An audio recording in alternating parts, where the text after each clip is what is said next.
Minden video. Yay.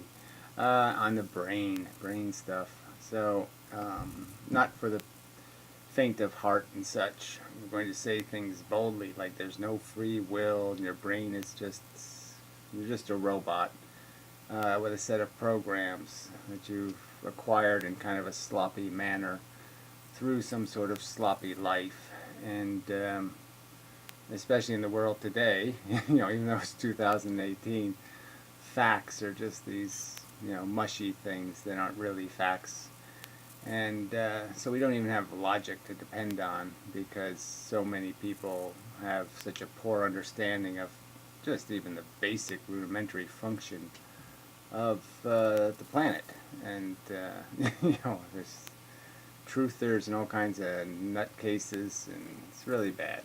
So anyway, it's idiocracy all over the place. And, so that's a sad context to have a discussion about how brains work because you just put a huge disadvantage in having any hope of arguing that through that mush there's some sort of capacity for there to be structure that something good will climb out of this swamp that we've created. And that sounds kind of unrealistic to expect. So anyway, so the mystic, I've been badgering him a little bit in comments, trying to get him to say something, to get onto the real subject, and the real subject of, say, a disagreement between his kind and my kind.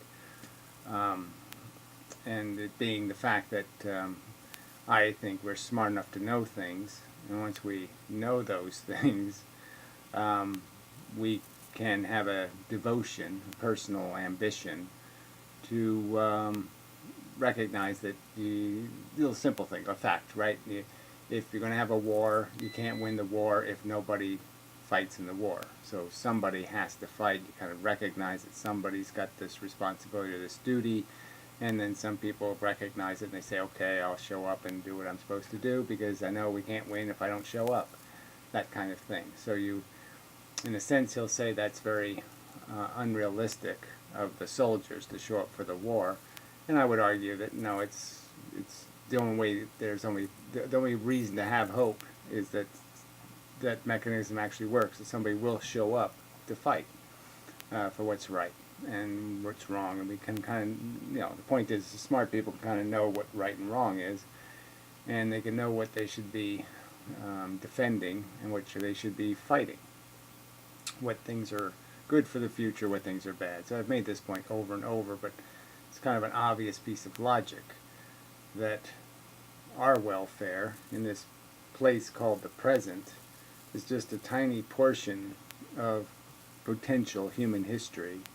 And if we, as a generation, which is quite obvious we have as a generation, just take and don't give anything, don't just run on the road and don't never pave the roads, then there'll be a road like the road in Congo. I just saw a documentary of the roads in the Congo. So bad. But that's what you end up with. You end up with a condition that's so much worse than nothing. Because you have a bunch of people dependent on infrastructure that doesn't exist anymore. And anyway, that's all. Far afield. So there's just this. The mystic is conceding some points. I mean, well, he's not conceding them. He's conceding to the point that you have to actually make these points and be clear what your rationalizations are, what you're defending.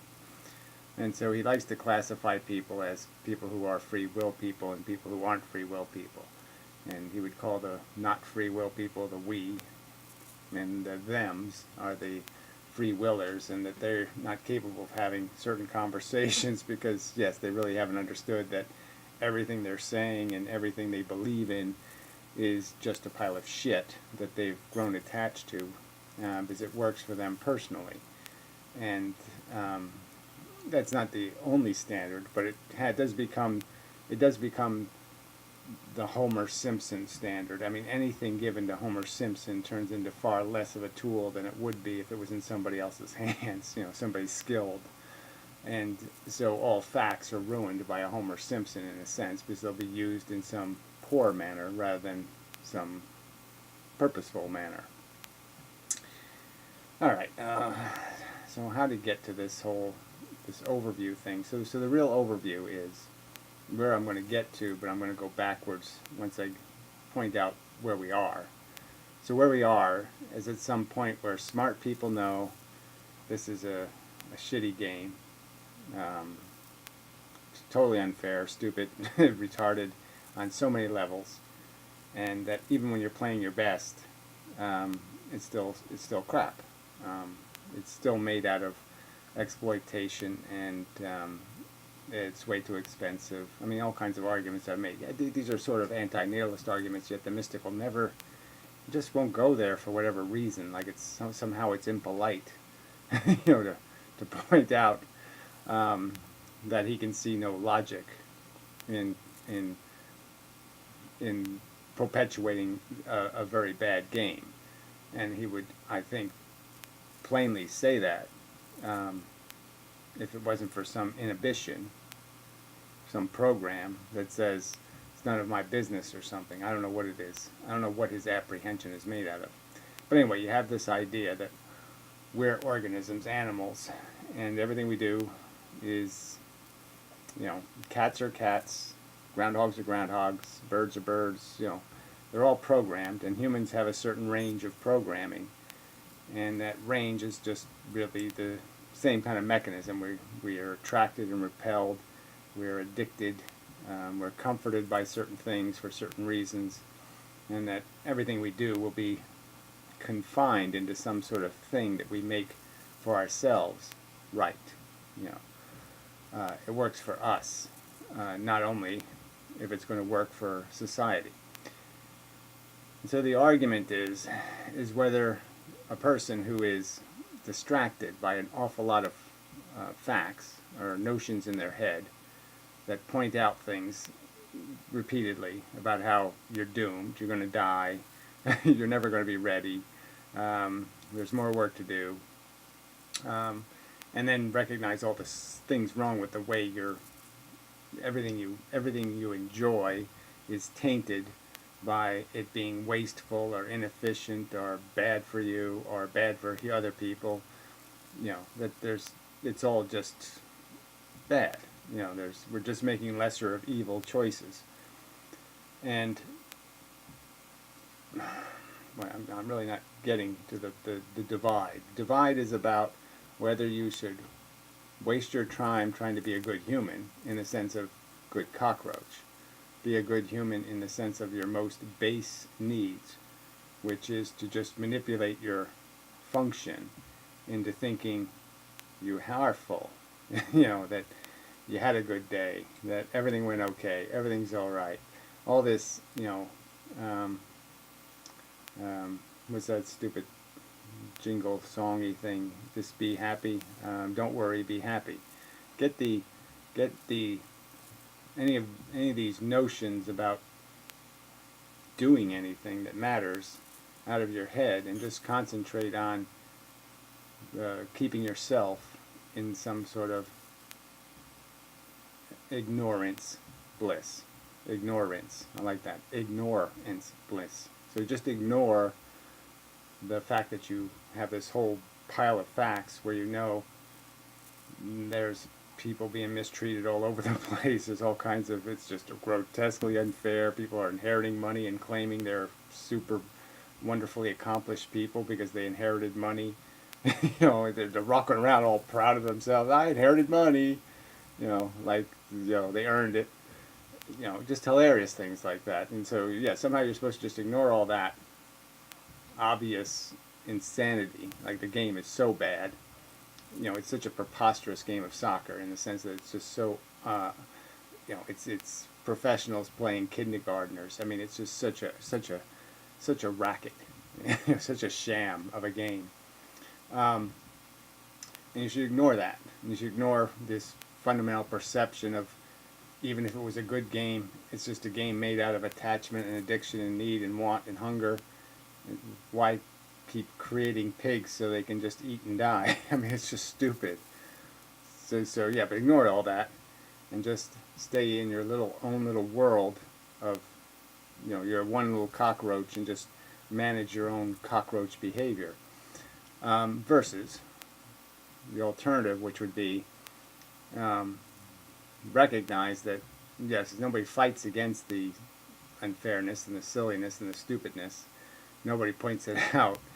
Then there's no chance that it's ever going to get fixed or cleaned up. And he would just argue there's no chance anyway, and so by that definition he's decided there's no even viability to making arguments about anything otherwise.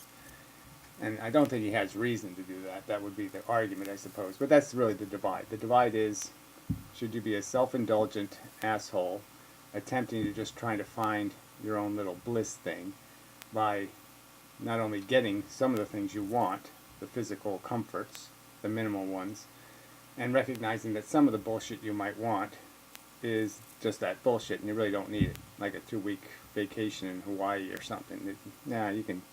You can do that in your living room if you really try. You don't need to waste all that money. That we have things that we want that we don't really want them all that much. We just think we do, and that we could fix that in ourselves in the sense of recognize that those wants, if you just let them slide by, if you just let that train of thought just go right past you, that you might even forget it ever existed as a train, and that simple little tricks like that can save you from the grief of getting caught up in your impulses and your moods. Don't let your mood dictate your future. So don't let a bad mood or a moment of pettiness compromise your future. And so these are little tricks you can play. So this is little self-help bullshit about how to make your life more comfortable. And I would argue that what the world needs is people who are uncomfortable, so they'll fight. Is they're not going to fight if they're comfortable. If they're comfortable with the idea of just saying, hell with the Nazis, who cares, whatever, I just won't read the newspaper, not my problem, then yes, they win. Evil wins, so to speak. Bad wins. And you've chosen to be, in my opinion, a bad person because you're basically chosen to abdicate your responsibility to the future that's going to have to live in the shit. And even if you're going to argue you can't fix the shit entirely, it's clear that we can make huge improvements in the shit. So at minimum, if we're going to lay eggs in shit, we can make it less shitty shit that we're laying the future eggs in. So even that argument, I think, totally wipes out any notion that smart people should spend any time at all running programs in their head that say it's okay to abdicate, it's okay to run away, it's okay to not focus on the fact that this is a shithole and it's going to keep shitting on things, and it's going to shit on them in very bad, nasty ways that I certainly wouldn't accept as the bargain, and I wouldn't want it happening to me, kind of thing. And that, in fact, is going to keep happening, and if we don't stop it, there's nobody else who's going to. Just a fact. So anyway, that's the long way to get to the point of a real divergence in our view, where I just don't care whether you're comfortable. I mean, nothing personal. I just care that you're survivably useful in the fight. So if you have to be comfortable just to survive, if you're really bad, I understand. Okay, you're crippled, you can't fight. But if you have any kind of ball left, and you can manifest any kind of pick up the hammer and just give the nail one hit, yeah, do it. Okay, yeah, it won't be any fun. It'll make your wrist hurt. Might give your arm a little strain or something, and you'll have to spend a couple of days being uncomfortable about that. But yes, do it, because who knows? And so I want people who are capable of migrating their, who have programs that recognize that you can't really be a good person and be a bailouter and be it's not my problem, I didn't do it, it's not my fault, bullshitter, and just say, okay, well, thinking about it doesn't do me any good, so I'm not going to do that. When thinking about it is the only way people will talk about it, and it's the only way they'll do something about it. And those are the steps required. Not thinking about it means it won't get talked about. Not talked about means it won't get done. And so you're just guaranteeing failure by creating a bunch of people who, won't do their share of nail hitting. So that's our huge divergence. So the real point is that, as stated in many of these videos in the past, a thing me and the mystic can sort of agree on is that I have no hope of free willing my own brain into doing a goddamn thing. It has programs, it has habits, it has routines. It's all just reflexes. It's all just knee jerks.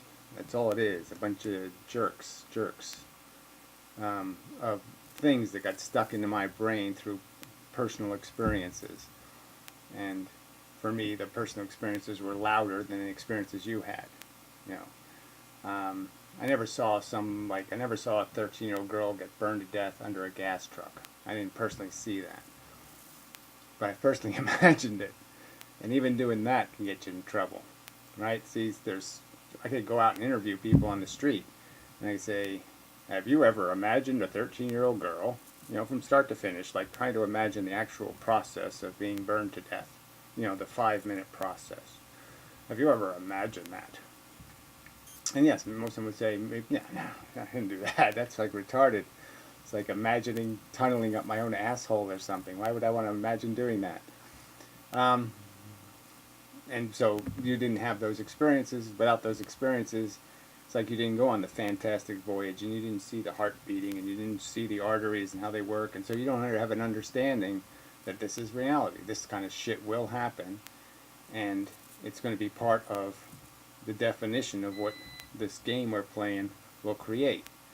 And, if you're going to defend the game, you're defending burning 13-year-old girls under gas trucks. It's just what you're doing. There's no way of getting around it. You can't have the one without the other.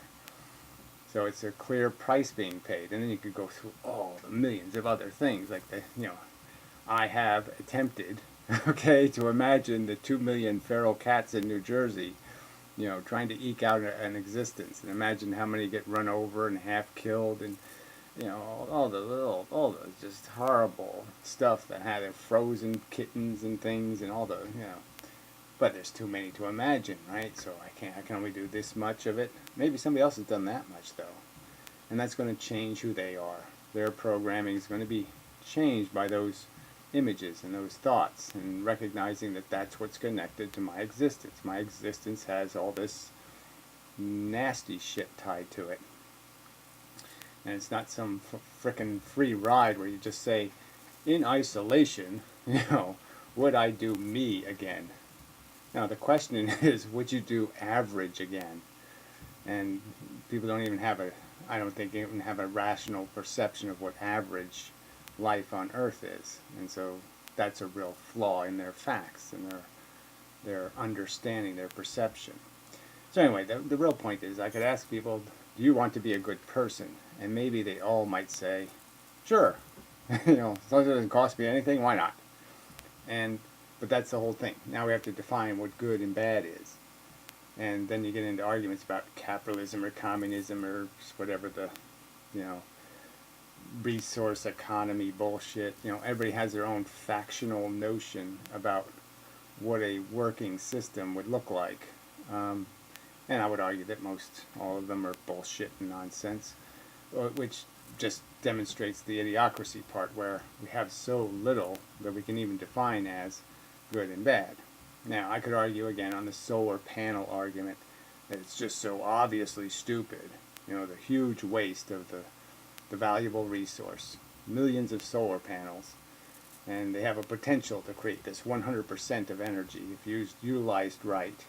And we're utilizing 30% by putting them on people's roofs. 30%. And you're just saying, and it would cost less to utilize more, as the irony. For much less money, you could utilize more of the value of the solar panel by simply moving it a mile away, just one mile.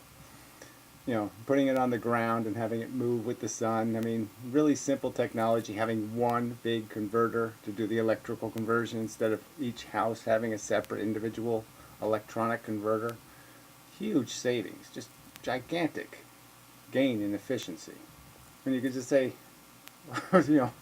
it's just right in your face, stupid, plainly. There's no counter fact to argue against here. It's just totally a waste of the resource, just a huge throwing away free energy, so to speak. It's just so obnoxiously dumb. And yet we can't fix that. So there's evidence that, oh man, this is so broken that this conversation is useless, right? People can't figure out how to utilize the value of a solar panel, aren't going to figure out how to, play with memes, ideas, and thoughts to improve each other, to do something to each other's brains so each other's brains understands how these programs work. Alright, so the thing the mystic is doing is basically thinking he's doing people a favor by explaining to them how the thoughts that come to you in the short term, the quick impulse things, they're garbage. Always take some time to think about whatever it is you're going to do and make sure it's the right thing to do. Just a couple of minutes extra time. Doesn't take much extra time. Do a little extra thinking and you figure out, oh yeah, this is nonsense. I don't need that. Yes, I need to get the work done. Yes, the roof leaks. Got to work on that. A little bit of thought and you figure out which things to prioritize and all that kind of stuff. And yeah, we all should probably do that better. But I have to concede, even though I have knowledge of that gimmick, it's pretty hard to exercise it sometimes because of this mood problem. And when you're in the wrong mood, you're just in the wrong mood. It just,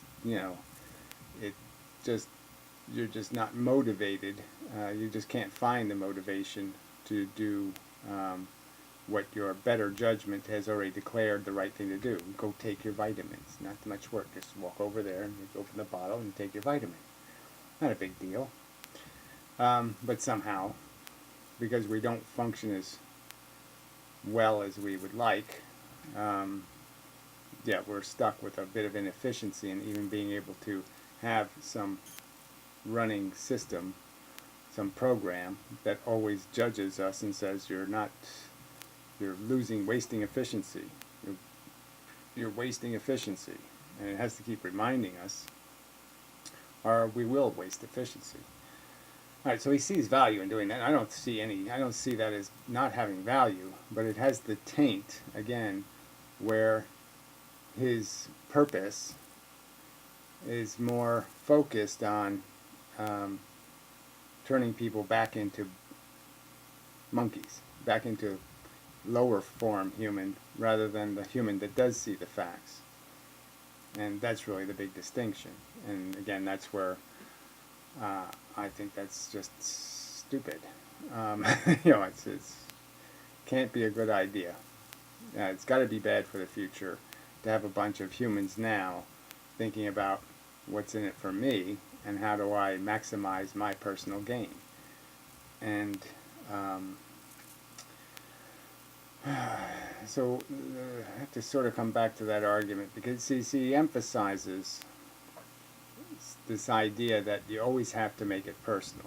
So even when you're doing something good, like jumping on a grenade to save your pals, the only way you can really do it is you have to think that's, if you don't do it, you're being dishonorable and you'll humiliate yourself and it'll be kind of embarrassing that you didn't do it and all that kind of crap. You have to have some mechanism where this is how you be Superman. And if you're not going to be Superman, then you have to be like regular man, and you don't want to be regular man, so that's not good enough. So you have to create some sort of internal mechanism so you understand that it's the right thing for you to do, even though, yes, you get blown up. It's still good for you. And yes, you always have to do that. You always have to personalize any ambition to do anything valuable. But there's lots of easy ways to do that. Now, for me, to personalize it is so easy because I recognize I didn't plan on being born me. I didn't in any way control it. I didn't shove myself into my mother's uterus and, pop me out into the world in America and under, middle class circumstances and certain advantages and blah, blah, blah. I didn't do any of that. I was subjected to the system. The system decided. All right? And I know that in the future, something just like me is going to go through the same process.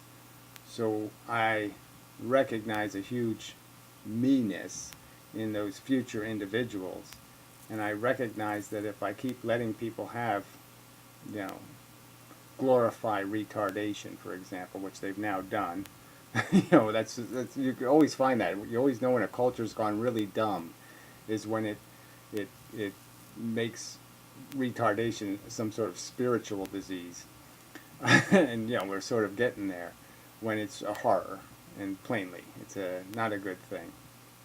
I wouldn't want it to happen to my enemy, kind of a thing. It's not a pleasant, not a good thing. And so I'm just saying, once you recognize the future as essentially being nothing different than yourself, in the sense that each one of these individuals is just pushed out of a hole, and they're not me, and they're not you, and they're not this, and they're not that, they're not thems, they're pretty much us's. That's the minimum you could do, is at least recognize they're us's. They're part of something that could be you, could be just like you. And once you recognize that, well, then your self-interest is obvious, because now I'm only doing the same thing I'd be doing if I had a clone, if I had a twin brother, and I would recognize that, shit, it wouldn't be very smart if a broken leg was coming at us. It wouldn't be very smart for me to say, let it happen to him, because I'd sort of know that that's the same thing as saying, let it happen to me, So, people don't get this. They always turn this into some sort of reincarnation thing. Again, it has nothing to do with reincarnation. It just has to understand parallel things that are, in every real respect, the same. Okay, except little tiny irrelevant differences, left, right. Oh, the hand, it's all the same thing.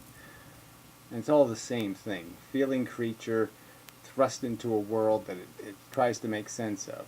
So, although there's plenty of people I despise because of their ideology, because of all these silly programs they have, somehow they've gotten attached to religion, or gotten attached to some sort of capitalist power game, or some kind of racial blah blah, and they're assholes, complete assholes, and it's very hard to see any humanity, any of myself in any of them.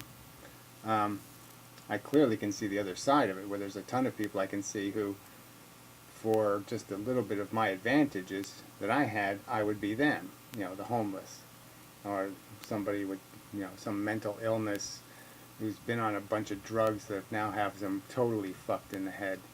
That could have been me. Well, there are lots of people in bad circumstance. Could have been me. I could have made the mistakes that have them in the ditch. No doubt about it. And so even though they're different than me, and I can't applaud, their function, I can understand I could be functioning just as badly as they are. Where I can't really imagine myself being a Republican, for example. No, I could never be that stupid. I could be a retard, but I couldn't be a Republican. So anyway, but the point is, this all life is. This life is going through this, walk this greasy tightrope over this pool of sharks for no accomplishment, for just none. For removing thorns. You get to the other side and they pull a bunch of nails out of you. And you go, thank you. But that's what we're doing this for. It's a forced march for a gain that's merely getting us back to the zero we had when we didn't exist. The unharassed state. And life is, the mystic would agree, he sort of said the same words that I have said, that we're not built to be comfortable. We're built to be uncomfortable, so we challenge the world, so we fight it for our survival. Comfortable things don't win. Uncomfortable things win. Uh, so let's see how far to drag this. So I'll just go. I wrote down some little key pointy things, and they'll probably get me off on a whole nother tangent. But the big word is reflex. Reflex, reflex, reflex. Well, what I want to do is read some of the comments that provoke this, so maybe I'll do that. Just because, I wrote them, and I don't want to waste them. So we were having an argument about, the mystic doesn't really, now he states anyway, even though in the past he seemed keenly interested in conversations about function, like how does the brain exactly do this battle of ideas? How does it do this competing programs, competing bits of impulse? And how does one impulse win? And those conversations seem to have some meaning to them in the past. Well, now they don't have any meaning. But regardless. So before I knew that he didn't have any interest in those arguments, we're still leading up to getting to an argument about what's more important, your function or your comfort. That's what I was trying to get to. What's more important? How you work, how you affect the world in total. That is, adding up what you feel and adding up what you made others feel, in the future especially. That's the real equation. Did you did you waste your potential focused on you, or did you maximize your potential by recognizing that you're in a bigger game than you? All right. So anyway, if we can agree, so this is after some arguments, and I was trying to get to the point. So if we can agree on the not horribly technical point that brain is just reflexes. So, and I said ignorant and informed / cultured. So we have reflexes that are really primitive. The chick is hot. The food smells good. Really crude. And then we have these other reflexes of ideological perception, philosophy, if you want to call it that, view of the world. And we have things in all kinds of categories. And a lot of that is cultured and sophisticated in that we understand that beating your wife is wrong, wife beater's bad, that kind of, we have lots of categories and lots of reasonable pigeonholes where pigeons belong. Assholes belong in the asshole hole. Okay, that kind of thing. And that's what we have gained through 10,000 years of human civilization, is we've gained understanding of a lot of these social mechanisms about what it is to be human and how it is to behave decently and all of that kind of crap. And so part of our programs are those more sophisticated, civilized programs of just recognizing that if you can do things with it causing less harm, that less harm is good. So yeah, if you have a choice, do it messy or do it well, you do it well, not messy. If it's going to be the same amount of work, yeah, always choose the better job, not the lesser job. Okay, then isn't the remaining challenge to determine what kind of reflexes are best to help others to have? So this is sort of getting to the point that, again, I can't free will myself into being anybody. Somebody else has to inspire me with words. They have to say a word, like reflexes or some other word, and that words have to trigger things inside of me. Or they explain a fact, like there's no God, and they give me some good evidence that there's no God, and then I understand that, oh, we're just biological organisms. We don't have any magical function here, but to consume and reproduce. That's what the DNA is built to do. And here we have acquired knowledge of the game, so now we're smarter than the game we're playing. The game we're playing was made for dumb organisms, and here we're stuck with this liability of knowing we're way too smart to play tic-tac-toe and enjoy it, because we know you can't win. We know you can't, there's no game really to play. It's just doesn't have any function once you know the trick. There's no game. And once you're smart, there's no game. Alright. It seems you think the world needs to have more people attempting to find bliss through ignorance. And so that's the key argument is, how do you help other people? By talking soothing shit, by, smoothing ointment on their wounds, or by pointing out how you just ran over a cat, you just did this, you just caused that, you just made this mess, you just endorsed that shit. You're a fucking menace. I mean, which way are you helping people more? By helping them to, you know, be more insensitive and blind and ignorant? Or are you going to help them, quote unquote, them, by having them recognize that if they fix the future now, it'll cost so much less? Okay. I would argue that prescription will cause much more long-term pain than any trivial short-term gain will be worth. So yes, any comfort we give the afflictors, okay, is not going to be a good idea, because they're menaces and they will create a mess in the future, and that future is so much bigger than the present, and their catastrophe will be monumental compared to the minimal amount of comfort we squandered their future for. I mean, we got a little tiny thrill, and they're going to have a long time strapped to the gurney, being tortured. If the future could hear what you are saying, I don't think it would be pleased. So he didn't respond to that comment, because I don't think there is any response, except, you're right, I really shouldn't talk this placating shit to these fucking morons. I should really explain how you're all fucking morons, you're menaces, and the sooner you can, find some way to get your nutsack ripped off so you can't reproduce, the better off the world will be. Something like that. Alright, so then a deeper conversation about the brain happened later. Alright, so I stated, awareness is a mixing bowl for feelings and associated symbols, memory clips. I think modern ideas can become fast reflexes. So a point the mystic was making is that you have two methods of thinking. The first one is just the flashcards, like the label, the sign, post blinking in neon, food, and then the second one says cheap food, not very well regulated, looks awful dirty and skanky, I'll probably get herpes. Don't eat there. Something like that. And so we should always pay attention to the slower thing. And so I disagree with a couple parts of what he was saying there, in the sense that sometimes the quick reflexes now, once you become aware of how the world works, you can have very quick reflexes that, so now you can recognize bullshitter, like Trump supporter or something. Bullshit. You're an idiot. You can automatically recognize it. You can automatically detect it. The radar goes off and it's always right.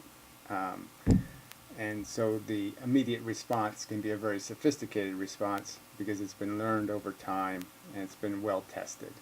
And so it's a very good reflex, even though it's a sophisticated statement about a concept of good or bad.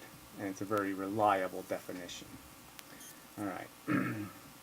So the other part of that argument is this idea of awareness. So when we're saying awareness, that's the part where we're conscious. So the idea is, so it's kind of like the hard problem in philosophy. Why are we conscious if it's just a programmed machine? Why does it bother making us aware of anything? As I've pointed out, what has to make us aware, because awareness is the only way you can do the feeling thing. You can only do the negative sensation thing, the ouch, by being conscious of it. An unconscious feeling can't hurt you, can't get to you, can't do its value synthesis thing. It can't synthesize value and create it inside your brain unless it does it in this conscious way, because it can't mean anything. An unfelt feeling, you can't be unconsciously tortured. It just can't happen. It has to be in something called a consciousness. All right. The idea is not to use, so this is the mystic, the idea is not to use fast reflexes even if they are good, because fast reflexes are always coming from the weak place. So he's saying even if they're good, fast reflexes, he's saying they're bad. And I'm saying it's a weak place. And I'm saying, well, it's not a weak place if it's, again, earned its position. When it's been 99.9% pure, then it's probably a good bet. Because you're probably not going to think anything better than 99.99% reliability. The idea is to use slow answers because they are less likely to be manipulated.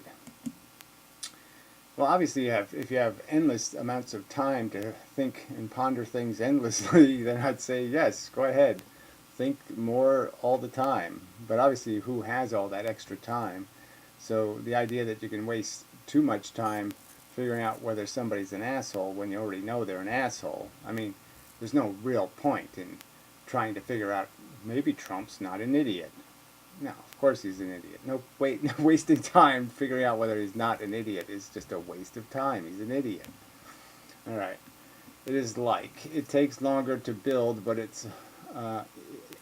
is long-term more solid. So again, these are things I would generally say yes if we're talking about building a building, but we're not doing that. We're talking about getting through your life in some sort of way where you can serve the valuable thing called time. So there are places where you just don't have time to endlessly research and all that kind of crap, and you're going to have to go with a gut feeling.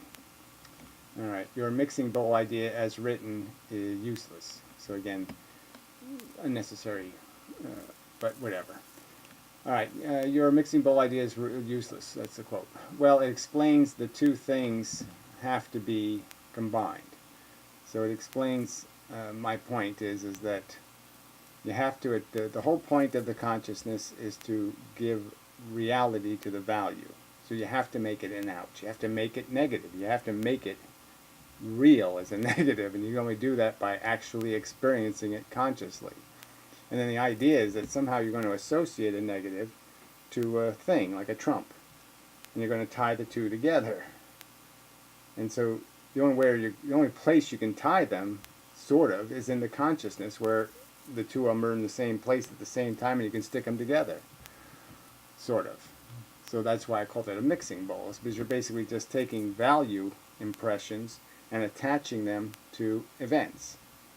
So, and much of that comes with the context of imagination. So if you see somebody trapped under a burning oil tanker, you're not only seeing what they're doing, but you're also seeing your understanding of what's happening to them. So even if they're not screaming, you can sort of see their burning flesh in your brain. You can see lots of things to indicate, ooh, ooh, ooh.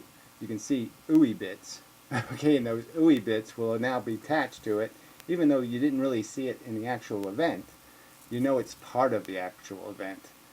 So your whole impression is a bigger construct. It has lots of imagined bits and memory bits and past bits are all attached to every one of these concepts. So when somebody says the word Republican, everybody has a reaction, right? In my reaction, there's Richard Nixon, and then there's the Bushes, and then there's these capitalist whores, and the inheritance lovers, and Christian lunatics, and so there's all this shit tied to it, and you see their grotesque hypocrisy because they see that these Christian liars iconize this complete bum, Trump, who obviously didn't give a shit about the Bible. It's not his favorite book. He couldn't give a crap about a single Christian principle. The odds of a rich man getting to the kingdom of God or those of a camel going through the eye of a needle, 5 times in the Bible at minimum.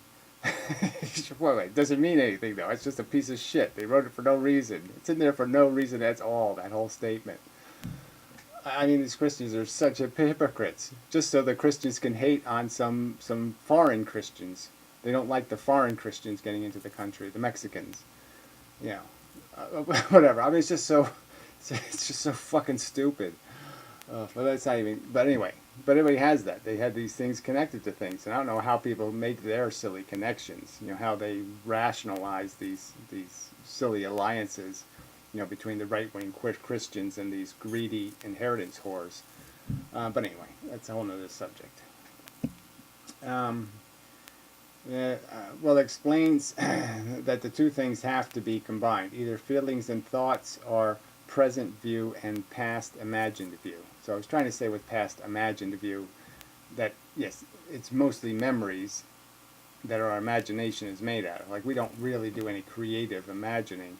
We take pieces of what we've already seen and combine them in within the rules that we've learned, within the, oh, we know it has to be spherical, so we can, we can fit them into a circle, and we can fit them into, but block letters do this and this.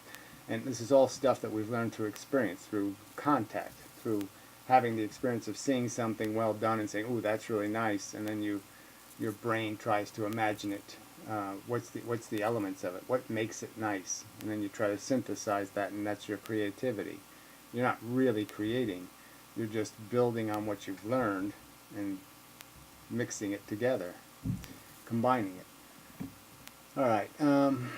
I think it also explains why we need to see the bowl for it to work. So the idea of seeing is the consciousness. It can't work if the feelings aren't in a place that's real. If we can't feel the feelings, they can't hurt you. And if they can't hurt you, they can't control you. You really do have to experience a feeling to know a feeling. So there's no other way around that one, I don't think. Consciousness started with a feeling, an ouch.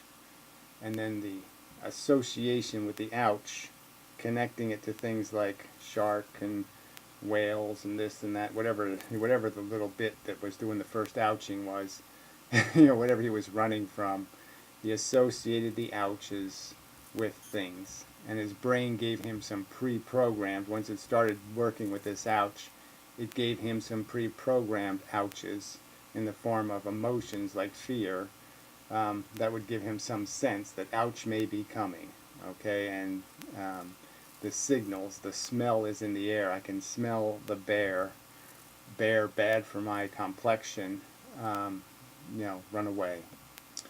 Anyway, the closed subconscious cannot show what the open bowl exposes. So just giving a metaphor for the fact that consciousness has to be open, or it can't work, because that's the only way to make value, is to create this awareness thing, this in-my-face thing.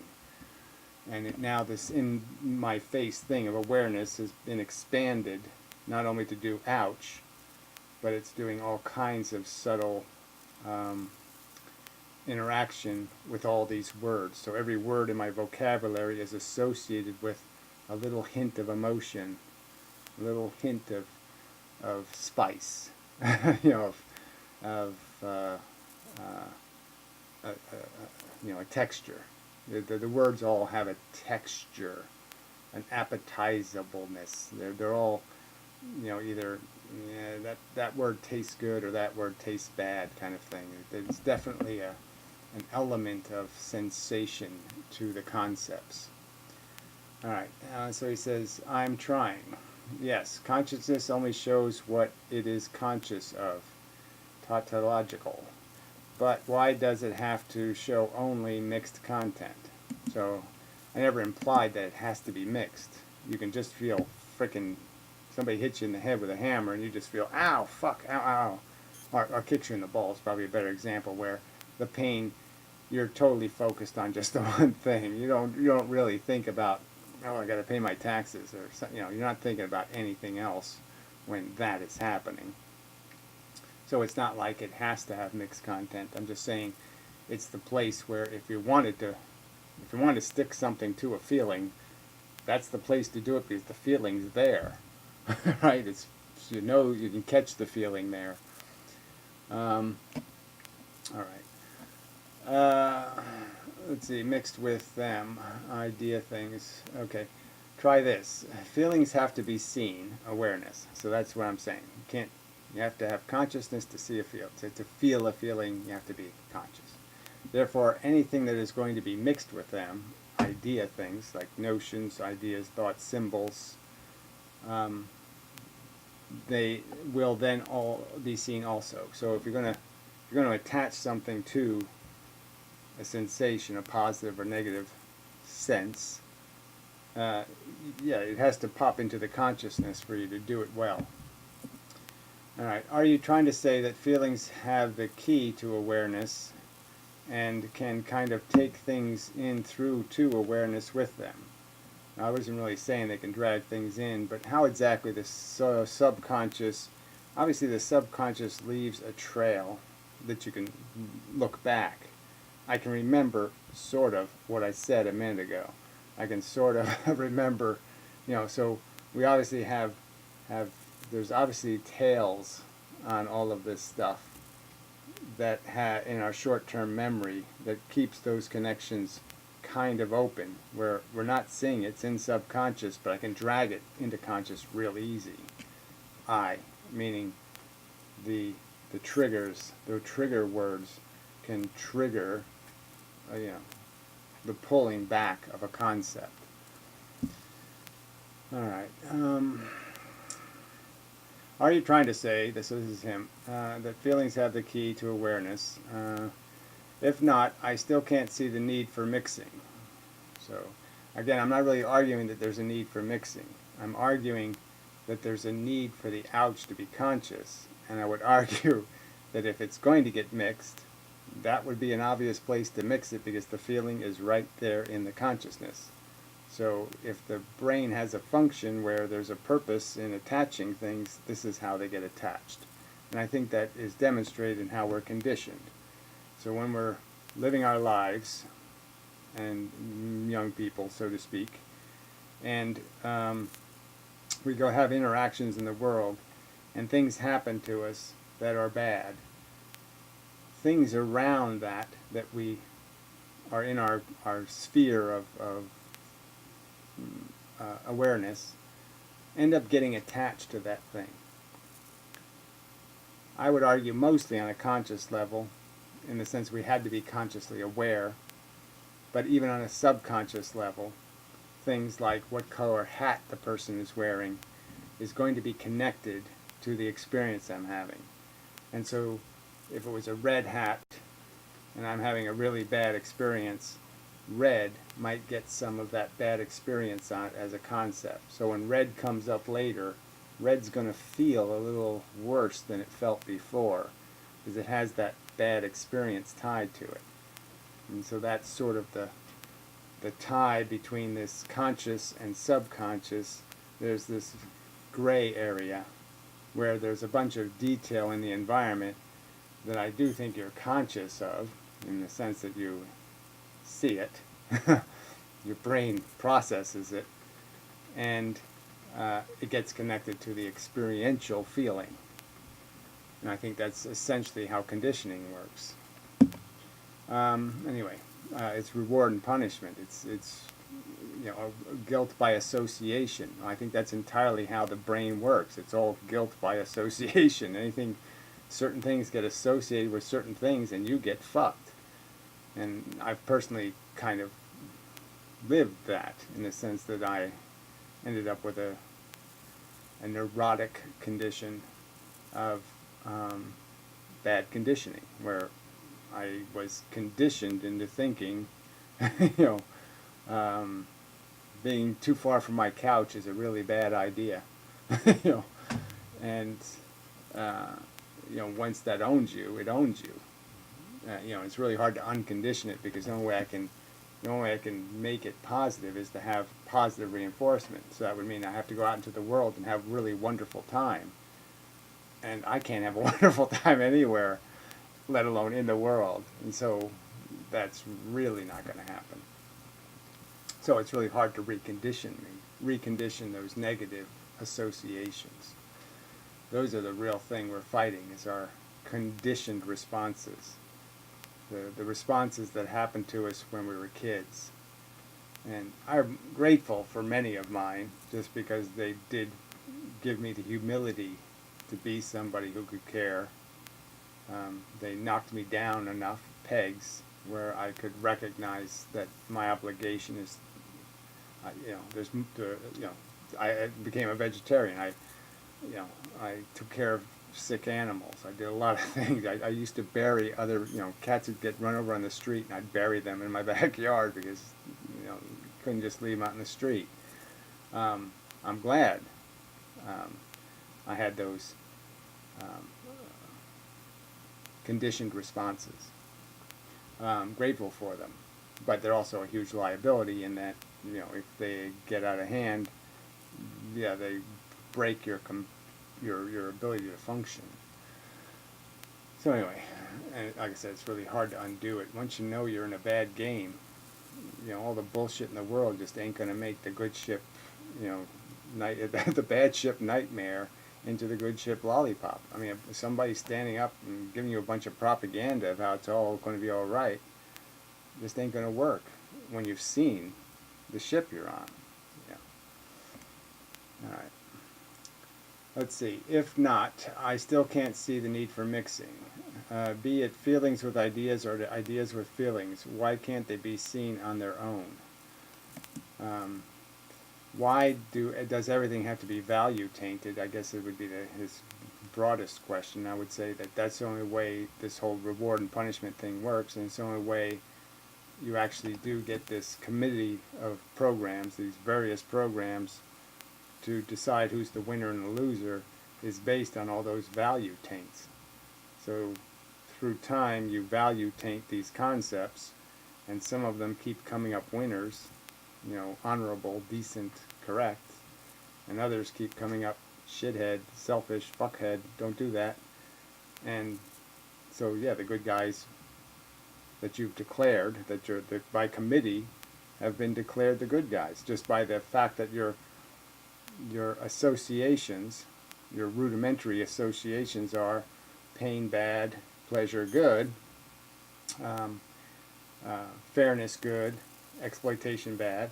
I mean, these simple principles are what's going to decide what programs in your head get rewarded and which ones get punished. And if you get those basic things wrong, it's going to be really hard for you to understand anything I'm saying here. It's going to be hard for you to understand, to see it, because you won't be able to feel any of it. And some word, like I said, I mean, there's people who the word fairness just doesn't mean anything to them. It just doesn't. It's not a sacred word. All right.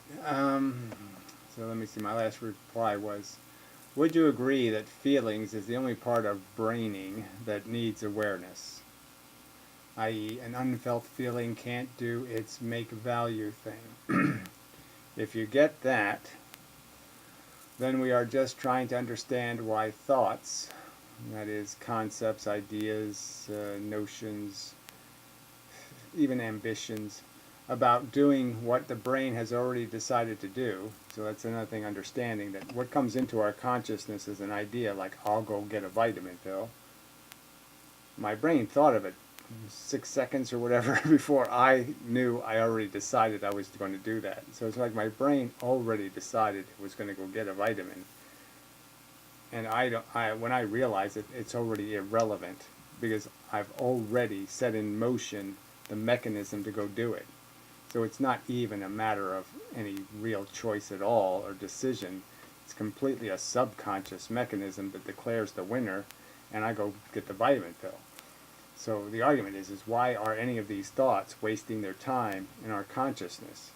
And my argument is they're wasting their time in our consciousness because the only way things can be associated with value is to be spilled into our consciousness. Okay. Why they are wasting time in our feeling space. I think the feelings are being stuck to the thoughts so they can be remembered as one thing and mixed into future feelings in the awareness bowl. So that's really what we're just doing. It's just this feedback loop. We have our reality, then our brain creates a what's my impression, that is, what symbolic things trigger things that are close to this reality. Does this reality have red shit in it? Red. Does it have, bottle? What do I recognize in this reality? It stimulates those things. Those things create the memories that pop in here with it and mix with it. And then what's also spilled into it is some impression of a sensation about that. Beer bottle lighter. Beer is bad. People drink too much alcohol. Alcohol's a bad thing. I hate fucking booze. I'm sick of it. I'm sick of this fucking American love affair with being a drunk idiot. So that's my impression. That's my, that's the chain of reasoning that has been through the mill a few times and basically said, although I like having a beer, okay, this hasn't done the human race any good. This shit is bad news, all right? Bad news. And sensible people ought to keep saying, it's bad news. Don't play with this shit, all right? Because it doesn't do anyone any good. It really doesn't. It never makes a person a better person. It only has huge downside potential. So anyway, so the whole commentary is just tied to this stupid image. This meme. And that's all we're really communicating is memes. I'm attempting to explain to you why this is a bad meme, why this bottle thing should trigger a thing in your brain that says, don't do that, don't make lighters out of this shit. Make lighters out of homeless cats. Something that needs to be thought of, not this kind of shit. This shit doesn't need to be thought of. This stuff is thought of too often as an answer. We need better things to think of. We need better things to be reminded of. Be reminded of Mr. Spock. Be logical. Be logical. Be logical. Be logical. Be logical. Not like one of these fake Vulcans, though. Be logical like a real Vulcan. So imagine a real Vulcan and be like that, not like this pussy Spock, because he was a kind of a wimpy, emotional turd in the end. All right. So I think that's it for the commentary, right? So it's all this. The consciousness is just a place where the shit is dumped, and the subconscious sees what's dumped, and it restores it in the new version, and then the next time something triggers, the new version spills out, and then it gets modified again, and then it gets stored as the new version, and it just keeps getting modified as the new version. Like right now I have associated beer bottle and Mr. Spock. Look, they're almost the same height. See? Now these two things are stuck together in my brain. Now, 5 minutes ago, no connection whatsoever. Completely on opposite ends of my brain, no doubt. No connecting. There probably wasn't one single neuron connecting Mr. Spock to a bottle of beer. And now, bang. It's all over them. They're both covered. The beer is covered with Mr. Spock, and Mr. Spock is covered with beer. So that's why. That's how the brain works. And it's just reflexes. There's no you controlling anything. There's just programs. And the programs that win are the ones that just don't get any meaningful downvotes. The ones that no other program says, wait a minute, that's bullshit. So when no other program in your head can say, wait a minute, that's bullshit, then the thought wins. That's just it. I say, go get a vitamin.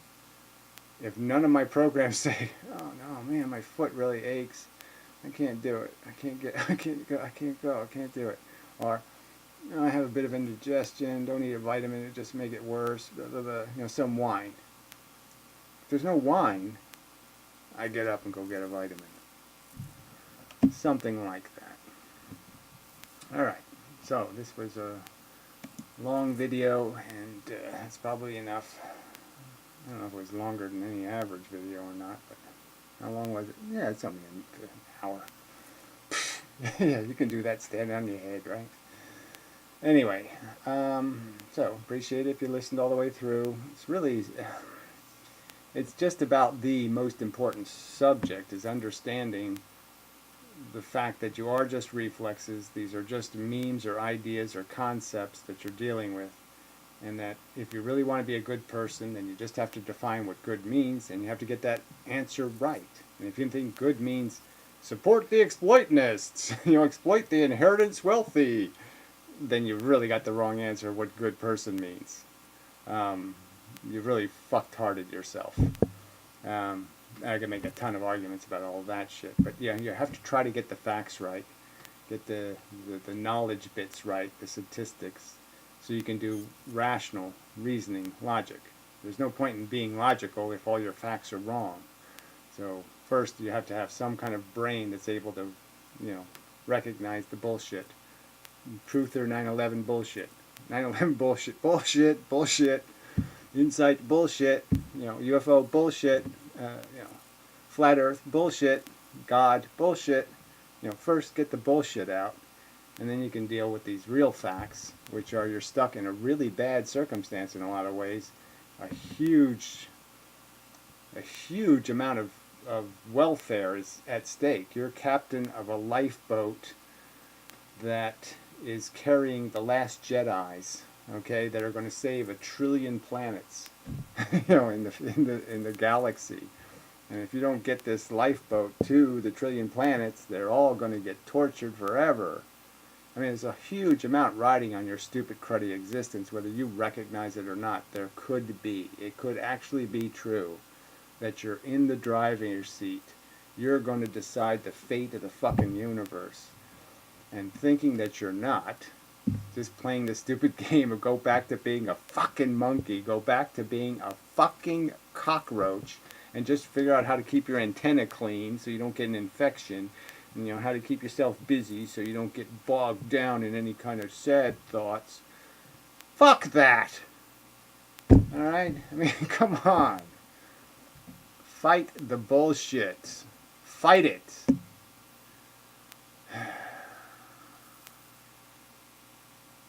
Yes.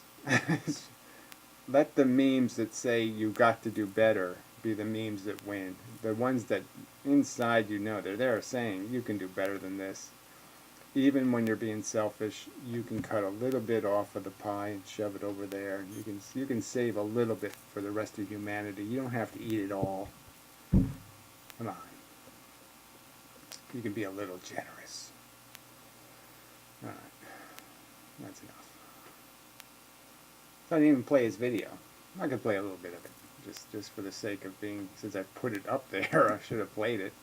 But he's going on, this is where he's just talking about, you start off with little squiggly things, you just go squiggle, squiggle, and then you have to get the cockroaches, and they have 7 programs, and they can do left turn, right turn, climb up the wall, climb down the hole, they can do different things. And then you get the humans, and humans have a whole bunch of different stupid antics they can do. So, I mean, he did it in kind of a comical way, so I'll play a little bit of it, but, it's a sort of we're all the way back to, the reptile, the monkey, the man kind of argument I've made in the past. That's what we're trying. I mean, you could make it more detailed. You could go insect, reptile, monkey, man, or you go insect, reptile, dog, man, or something. But clearly we're capable of doing something quite different than anything else on the planet in terms of we have knowledge of good and bad in an informed way, not a programmed way, in the sense that not programmed by nature, programmed by acquisition of facts. I've got a worm that goes wiggly, wiggly, wiggly.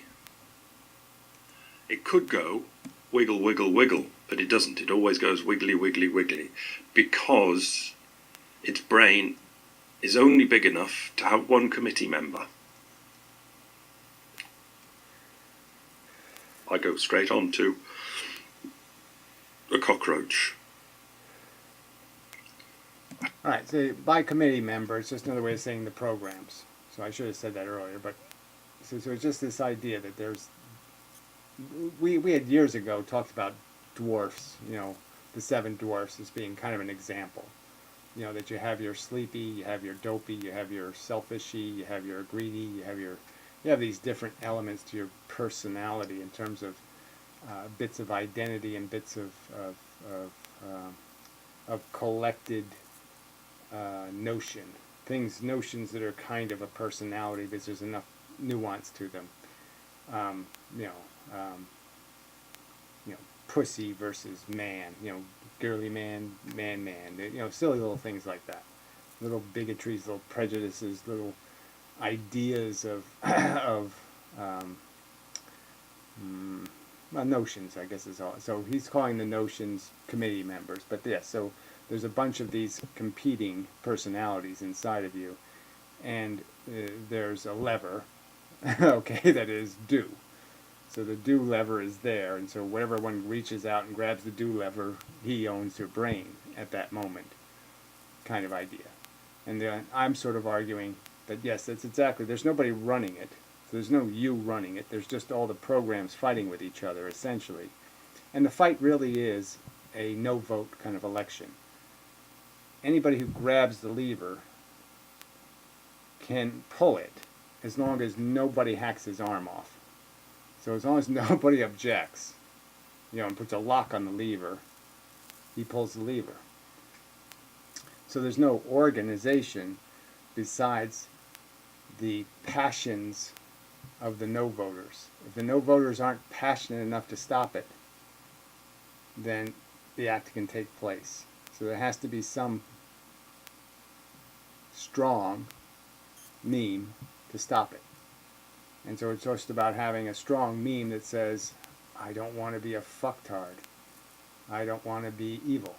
I don't want to be gratuitously selfish. I don't want to be a raper, a taker, a thief, a creep. And so when some part of me decides to do something creepy, that don't be a creep lever, the guy has to say, the principal says, no, I'm going to stop the creep from pulling the lever. To give it more, but just to keep in with the story, the cockroach has got 9 committee members, so can do lots of different things. A humane being has got 56 committee members, so can do lots of other things. It doesn't quite work this, but I don't think anyone will notice. Close enough. Anyway, it wasn't a bad video. I mean, but he's doing it the more narratively story way than the just plain.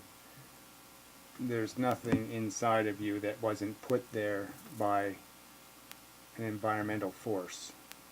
Okay, genetic disposition, birth canal trauma.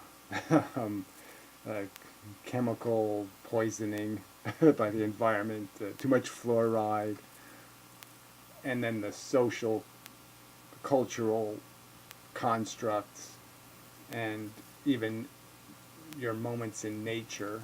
You go out into nature and a frickin' typhoid mosquito bites you right in the forehead and you're sick for 3 weeks. Obviously your association, your connection to nature is going to be a little tarnished by the experience. That kind of thing. But that's who you are. There's no you controlling anything. There's just all of these memes, all of these notions, ideas, concepts, and these little bits of ambition and passion fighting, to define who you are. And it just depends on how strong their arguments are when they go to pull the lever. And so,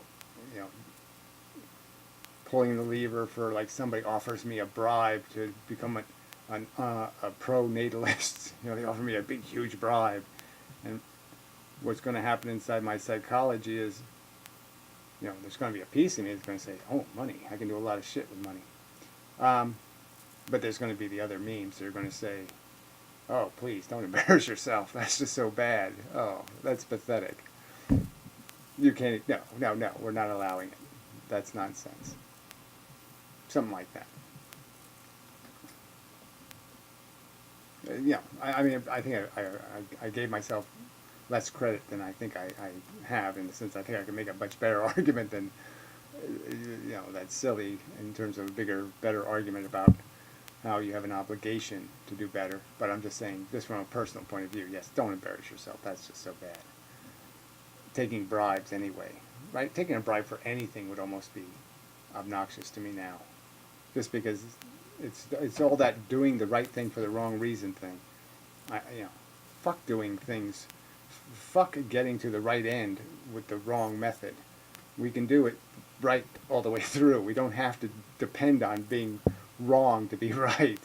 And especially when we know most of the time doing it wrong will get a wrong result, not a positive result. So fuck it. Fuck doing this, playing this cheaters game. Alright, now it's enough of a video. I know it's more than enough, but anyway.